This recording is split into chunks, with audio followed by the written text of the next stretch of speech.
Talata fa 20 ny volana Septambra 2024 tonga sondray ato anatin'ny fotoanany fampahalalam-baovao aterina ny araba tompoky lasy sy tompoky vavy ary manasanao anaraka izany hatramin'ny farany toy ny mazatra dia eo amin'ny vaovao politika hatrano anomboantsika ny fotoana.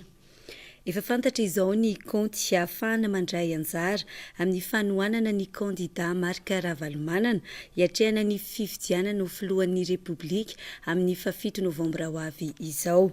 Ny farany herinandro teo moa raha ampatsahivina ny nampahafantarana tamin'ny fomba ofisialy izay fanapahan-kevitra nokafana konty ho fanohanana ny kandida mitondra ny laharana 520 izay.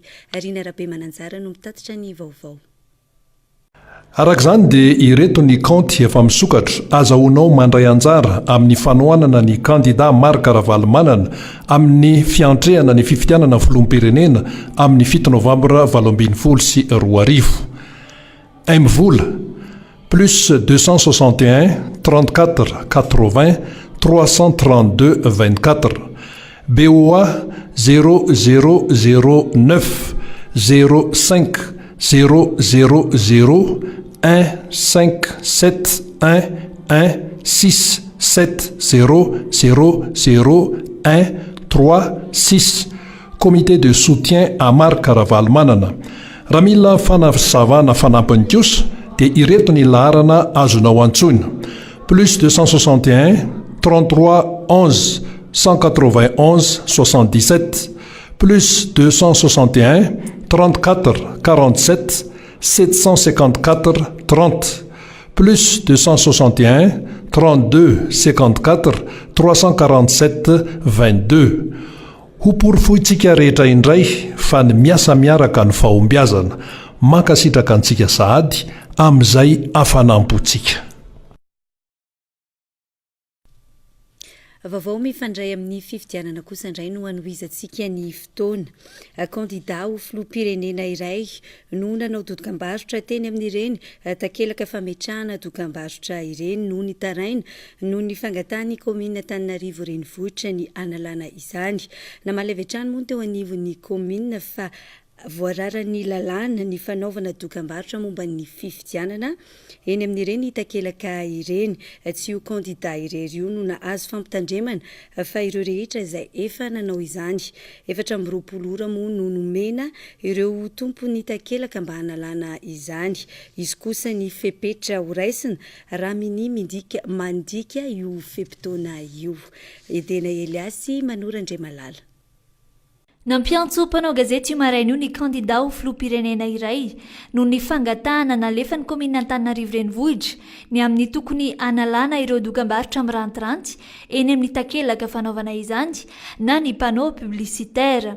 Nambara ny mpisolo vava azy fa ity kandida ity irery ihany no nahazo fampitandremana sy fangatahana ny analana izany. Nanambara avy hatrany kosa ny teo anivony komina Antananarivo renivohitra fa ny tompona panneau publicitaire no namoahana io nao tio. Ireo takelaka rehetra izay misy ny laharana sy sarin'ny kandida no nahazo ity taratasy avy amin'ny komina ity ny zoma 14 Septambra lasa teo. Taratasy fangatahana ny anesorana ireo dokam-barotra misy ny sary sy laharana amin'ny maha-kandida ao anatin'ny 420 ora. Tsy tafiditra velively ao anatin'ny fifanarahan'ny komina sy ireo tompona takelaka ny karazana dokam-barotra tahaka io raha ny fanazavana. Ny zavatra amidy na entam-barotra irery ihany no tokony atao dokam-barotra eny amin'ireny takelaka ireny. Amin'ny notification andreo registra rehetrarehetra izahay mampafantatra amin'izay hoe tsy azo anaovana publicité à caractère non commercial ny panneau publicité eto amin'ny faritra ny Antananarivo renivohitra zany. Dia nomena fepitona 420 ora izy ireo anasoana andreo publicité non commercial voalaza ireo.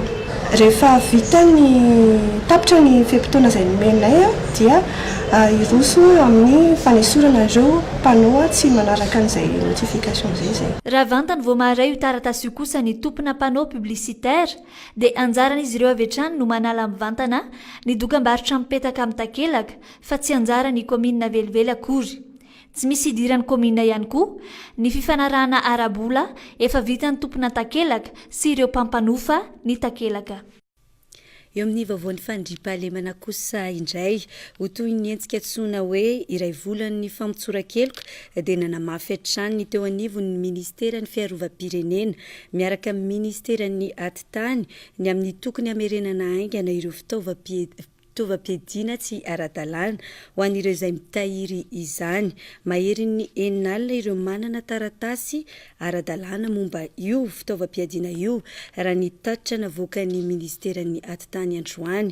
Tsy misy kosa ny sahazo omena ireo mamerina ny basy tsy ara-dalàna mandritry ny fepitoana voatondro fanadiadiana. Araka ny tatitra navoaka ny ministera ny atitany androany, sokajin'olona samihafa miisa 4,909 irery no manana basy ara-dalàna ary misy taratasy mazava momba izany eto Madagasikara.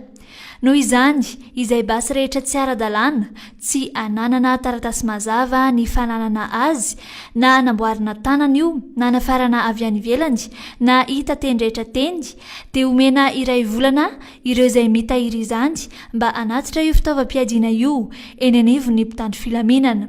Tsy misy ny arakaraka, tsy misy sazy ihany koa. Raha ohatra misy basy tsy ara-dalàna ny momba azy ny taratasiny any aminao, basy anao zany izy ohatra hoe tretinao hoe anao fa tsy hoe basy mpanjakana zay no resahako fa le hoe le basy mety basim-borona io mety vidinao antsokosoko zany le izy dia any aminao any le izy nefa ny taratasy tsy ara-dalàna satria ny basy zany dia mahafaka manana basy manana taratasy ara-dalàna ianao mividy basy ianao na mety vidinao tany am-pivarotra io varotra zay neken'ny fanjakana ny fisiny misy zany eto na basy vidinao taman'olona io après tanindrazana aminao na rehefa olona fotsiny mivata azy taminao dia vidinao na basy efa anao moa zany fa mipetraka tany ivelany ianao dia mody ianao dia nentinao niditra teto le izy dia misy fepetra raisina aveko farany tsy fanerena aterina zay basy rehetra zay fitaovana any aminao any tsy izay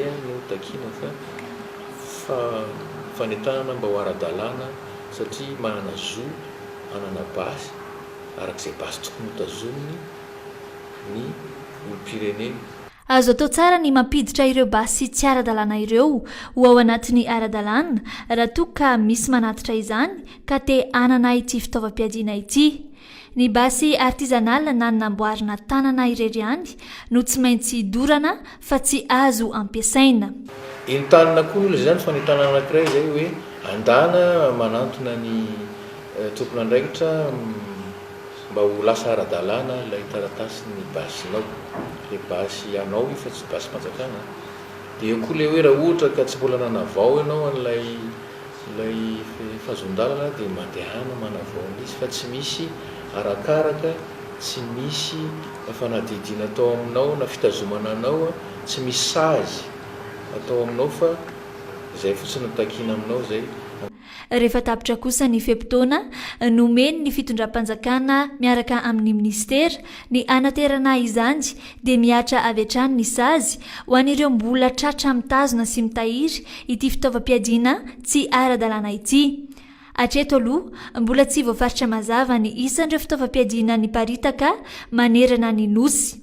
Raha ny fanazavana avy ao anivon'ny ministera ny fiarovam-pirenena kosa dia nanomboka ny taona 2024 no fototra nampironkatra ny fiparitahan'ny basy tsy ara-dalàna ary nampahazovana ny tsy fandriam-pahalemana teto Madagasikara.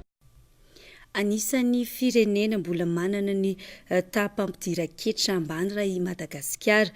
Tsy misy afa-tsy 20 isanjato ihany amin'izao fotoana ny tany fampidiran-ketra eto an-toerana raha oharina amin'ny arikarena. Manoloana izany indrindra no antony sy ny atrikasa atarian'ny ministeran'ny vola sy ny teti-bola ary ny OIF na ny Organisation Internationale de la Francophonie ho fampivoarana sy fampandrosoana ny tontolon'ny hetra eo amin'ny firenena mpikambana eo anivon'ny francophonie totosaina etsy amin'ny hôtel Colbert Taninarenina moa izany izay aharitra efatrandro noro fitiavana sy rivo Rajaonarivelo. mbola manodidina ny 20% ihany aloha hatreto ny tany fampidiran-ketra eto Madagasikara raha nitatitra navoaka ny teo anivon'ny ministeran'ny vola sy ny teti-bola. Midika izany fa mbola ambany ny tapa-avitry ny mponina mandoetra amin'ny tokony ho izy. Vokatry ny tsy fanarahan-dalan'ny mponina no anisan'ny antony mahatonga io ta io ho ambany. Ny fandoava-ketra aloha eto amintsika dia mbola marefo dia marefo satria mahery ny mbola latsaky ny 20% zany tany fampidiran-ketra raha oharina amin'ny arikarena. Mazava ho azy zany mampahambany azy zany eo ny mety hoe fialana amin'ny hetra amin'ireny hoe sehatra tsy manara-penitra ireny, fa eo ihany koa mety lafo miaraky ny lalàna izay anisany diniana amin'izao atelier io zany anaovantsika fanakalozana traikefa misy expert ihany koa avy any amin'ny firenen'dehibe tonga eo. Fa mahana ny olana tahaka izao no antony nisy ny atrikasa mikasika ny fifanarahana araketra ivondronana ny firenena 440 eo anivon'ny francophonie izay aharitra efatrandro. Ao anatin'izany no amaritana ny olana ahafana mijery vahaolana maharitra ifampizarana traikefa eo amin'ny mpikambana ahitana ireo manam-pahaizana momba ny vola sy ny teti-bola eto an-toerana sy avy any ivelany. Zany hoe ireo convention fiscale fanarahana raketra ireo zany dia olana firenena anankiroa zay aloha zany le izy fa ny ao anaty moa zany dia fitsinjarana ny fahefana mandray hetra. Aorian'ny atrikasa isy ny fivoriana ataony sain'izy ireo ny volana Oktobra any Indonezia itaterana ny vokatra azo eo amin'ny ara-teknika mikasika ny tontolon'ny hetra araka ny fantatra androany teto Antaninarenina. Efa ho iray volana sy tapany kosa izay no tsy nisy naka ny fako tetỳ Anosipatrana andrefana ka velotaraina ny mponina satria tokoa dia manodidina ny fako no tokotany filalaovan'ireo ankizy sy lalan'olona maro ihany koa. Efa nampita fitarainana moa teny anivon'ny Samva ihany koa ny fokotany saingy tsy mbola nahitam-baly ny hatreto. Jessica Miray no mitatitra izay vaovao izay. Fako efa saika miara-miaina amin'ny mponina etỳ Anosipatrana andrefana. Olana iray anisany mamitaraina fatratra ny mponina ety ny fitobian'ny fako mandritra ny fotoana maharitra. Satria dia efa iray volana sy tapany tokoa izay no tsy nisy naka ny fako tetỳ. Manodidina eto nefa ny toeram-pilalaovan'ny ankizy sy fitadiavam-bola ny ankamaroan'ny mponina ety toy ireto mpanasa lamba eto amin'ny basin ireto. Raha nambarany avy eny anivon'ny fokotany hatrany dia efa naneho ny fitaraina ny teny anivon'ny Samva izy ireo saingy tsy mbola hita aloatra amin'izao ny valin'izay. Ny fako zany amin'ny baka io dia efa iray volana sy tapany zany zay zany no tsy tonga tsony ny Samva naka an'io. Nefa zavatra mahagaga anay le atsy amin'ny arabe akaiky ny commune naty tsy tapaka mihitsy zareo maka an'le izy. Dia aty zany ohatrany hoe takona nga aty sa ahoana sa tsy fantatry izay fandaminany zareo fa ny ety zany ohatrany hoe tanàna lavitra andrina nga tena marina tsy hitany zareo mihitsy zany ny ety ary efa ny antso zany zay ny antso Samva dia efa niteny tamin'ilay contrôleur zay mandalo ny contrôleur dia nanaiky zareo fa hakan'io hatramin'izao.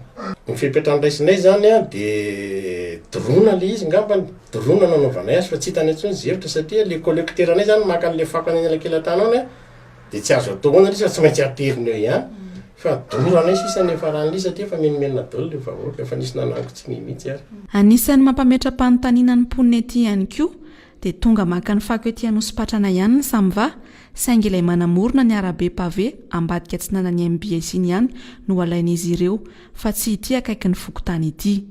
Nandritra izay iray volana sy tapany tsy nisy naka fako izay dia tsy misy afa-tsy ny fandoroana ny fako no fepetra ny raisin'ny mponina.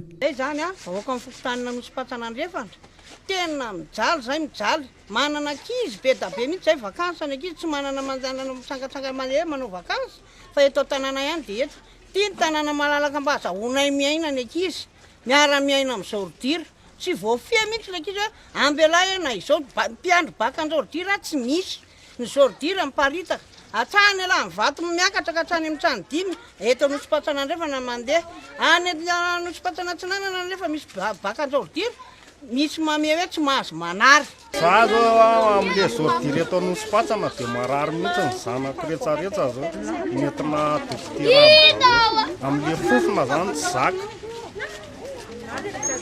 tsy azo iainana mihitsy dia efa manangona soni zany zay ponina retsaretra eto anosipatsana am'le analana n'ity vaka ordiry ity fa tsy mety aminay tsony io dia mezako mandony fako zay amin'ny alina miasa alina mihitsy zay eto dia rehefa beo rehefa maina zay le fako a dia lemana rano le izy dia mbola misy mitondra ihany zareo tsisy miraharaha mihitsy fokotanina eto tsy fantatry mihitsy inona ny tiana fo tsy voahaja ihany koa ny lera fanariana fako fa misy manary fako foana eto na andro na alina araka ny fitaraina amponina ety hatrany manantena ny fandraisana andraikitry ny tsiraray izy ireo araka izany mba hanalana ny fako misy avovony eto ary koa ny mba hanalana izany ara-potoana satria sady olana ho an'ny fahasalamana no olana ho an'ny fitadiavam-bola fa anisan'ireo vokatra efa manomboka manana ny maizy azy ny bambo na ny volobe eto Madagasikara tsy vitsy amin'ireo karazana vokatra ireo avy amin'ny teknôlôjia mantsy no efa vita avy amin'ny fitrandrahana izany ho fampiroboroboana sy fampitomboana ny fitrandrahana vokatra bambo io volobe 4,000 hektara isan-taona no volena eto Madagasikara manomboka izao izay tarihan'ny ministera ny tontolo iainana Nory fitiavana sy Rivo Rajonarivelo no mitondra ny vaovao. Tsy ny seza ny latabatra ny vali ihany amin'izao fotoana no vokatra azo avy amin'ny fitrandrahana ny bambo na ny volobe fa io ihany koa ny karazana vokatra azo avy amin'ny teknôlôjia toy izao hita amin'ny sary izao.